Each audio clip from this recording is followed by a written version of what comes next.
गुंडा मवाली और हत्यारे का महिमा मंडन किया आदित्यनाथ योगी ने विधानसभा में और कहा 130 नावों से 30 करोड़ रुपया इस परिवार ने कमाया है।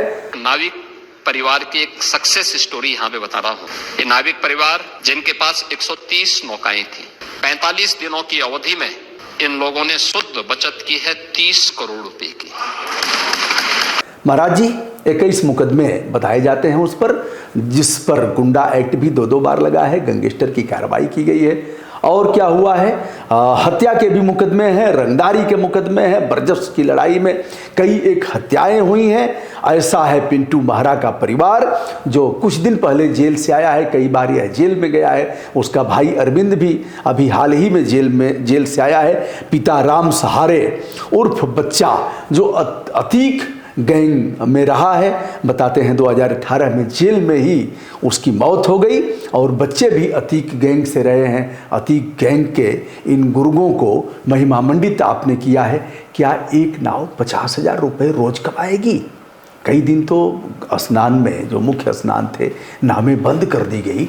एक नाव एक दिन में 50,000 कमाती है और 30 करोड़ रुपए एक परिवार ने कमा लिया। किस पर शोषण हुआ, किसके जेब काटे गए, किस तरह से? आपने जो नावों का निर्धारण किया था कि 75 से 160 रुपए गंगा के किसी घाट से संगम तक जाने का किराया लगेगा, क्या इन लोगों ने बल भर लूट किया है? आपने गुड़ा गणित नहीं लगाया? आपके अधिकारियों ने इस बात को नहीं बताया कि साहब इस तरह का अपराधी परिवार है जिसका आप महिमा मंडन कर रहे हैं, जिसे आप बता रहे हैं, उसके परिवार के अधिकांश सदस्य तमाम गंभीर धाराओं में मुकदमे पंजीकृत हैं और सभी जेल से होकर के आए हैं। उसकी माँ, देखा जाए माँ शुक्लावती स्वयं बिजली विभाग की पंजीकृत ठेकेदार है और पिता राम सहारे की मौत जेल में हुई थी। महाराज जी आपको पता नहीं लगा?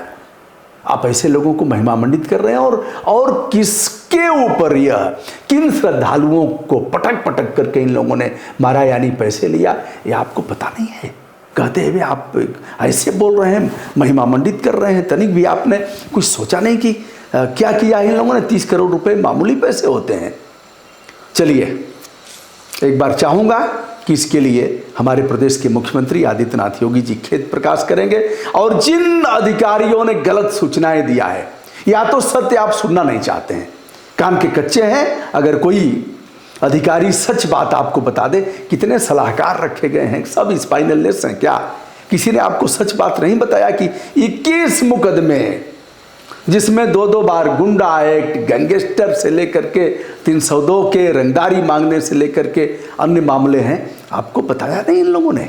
क्या उन पर एक्शन लेंगे, या फिर वह साहस नहीं कर पा रहे हैं कि आपसे कैसे बताएं, क्योंकि आपको सुनना यह सब पसंद नहीं है, या फिर उनकी हिम्मत नहीं है? पद पर बने रहने के लिए वह लोग ऐसा कर रहे हैं। विचार करिएगा, और सच बात तो आदमी कहेगा ही। दोस्तों, मैं हूं ब्रजभूषण दुबे, संपूर्ण विनम्रता के साथ यह कहते हुए कि यह बातें यदि सत्य हैं तो आदित्यनाथ योगी आम जनता से इसके लिए माफी मांगे। प्रणाम, नमस्ते, शुभकामना।